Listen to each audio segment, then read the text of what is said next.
সামনেই বিধানসভা নির্বাচন, কিন্তু বিধানসভা নির্বাচনের আগে গ্রামবাসীদের নাগরিক পরিষেবার যে দাবি, সেই নাগরিক পরিষেবার দাবি কিন্তু কার্যত পূরণ হয়নি। বেহাল রাস্তা যাতে পাকা করা হয় সেই দাবিতে গ্রামের রাস্তায় বিক্ষোভ করলেন গ্রামের বাসিন্দারা।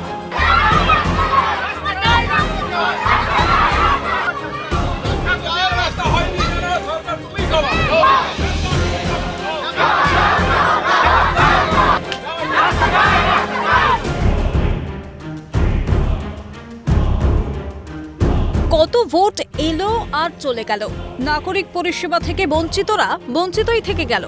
সামনে ফের বিধানসভা ভোট, প্রতিশ্রুতির পরিষেবা কি পূরণ হবে সাধারণের?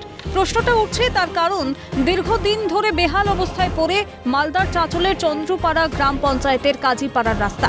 প্রায় 3 কিলোমিটার রাস্তায় খানাখন্দ ও বড় বড় গর্ত তৈরি হয়েছে। যাতায়াত করতে গিয়ে দুর্ঘটনার কবলে পড়ছেন পথ চলতে সাধারণ মানুষ। বারংবার গ্রাম পঞ্চায়েত থেকে শুরু করে জেলা পরিষদকে জানিয়েও রাস্তার কাজ হয়নি। প্রতিবাদে রাস্তার উপর টায়ার জ্বালিয়ে বিক্ষোভ দেখালেন কাজীপাড়ার বাসিন্দারা।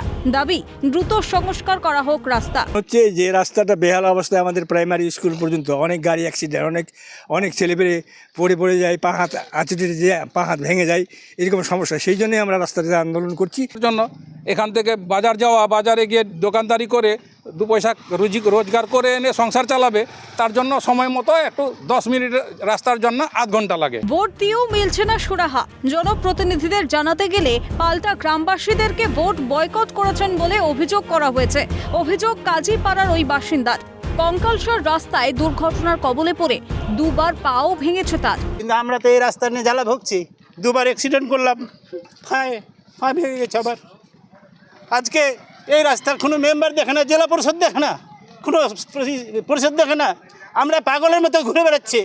ভোট তো দেন, ভোট দিই, কিন্তু ওরা তো বলছে যে আমরা ভোট বয়কট করি, আমরা ভোট ছাপ্পা মারি, আমাদেরকে কে ভোট দেয়, এইভাবে করছে সব জেলা পরিষদরা। শুধুমাত্র চন্দ্রপাড়া বলে নয়, সারা রাজ্যে একই অবস্থা। লুঠের রাজত্ব চলছে বলে রাজ্য সরকারকে কটাক্ষ বিজেপির। এরা ভোট লুট করে ভোট জিতছে, কিন্তু সাধারণ মানুষের কোনোরকম কোনো উপকার বা কাজে লাগছে না, এগুলোই দেখা যাচ্ছে। কিছু বিরোধীরা রয়েছে যাদের অভ্যেস অকারণে বিক্ষোভ করা। দাবি মালদার মালতীপুরের তৃণমূল বিধায়ক আব্দুর রহিম বকশির। তিনি বলেন, রাস্তার জন্য তাদের সঙ্গে কেউ যোগাযোগ করেননি, তবে বিষয়টি দেখে দ্রুত রাস্তা সংস্কারের আশ্বাসও দিয়েছেন তিনি। কিছু বিরোধী লোকজন আছেন যাদের অভ্যাস হয়েছে এগুলো করার, আমাদের সাথে যোগাযোগ করলে আমরা বলে দিতে পারবো যে রাস্তাটা ধরা আছে কিনা, না ধরা থাকলে রাস্তা হয়ে যাবে।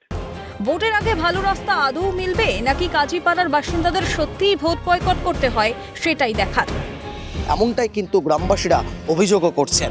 এখন দেখার বিষয় যে গ্রামবাসীদের এই দাবি কি আদৌ পূরণ হবে, না এইভাবেই তাদের দিনের পর দিন বঞ্চনার শিকার থাকবেন, সেটাই এখন সেদিকেই তাকিয়ে গ্রামের সাধারণ মানুষ। মালদা থেকে অভিষেক সাহা, ক্যালকাটা নিউজ।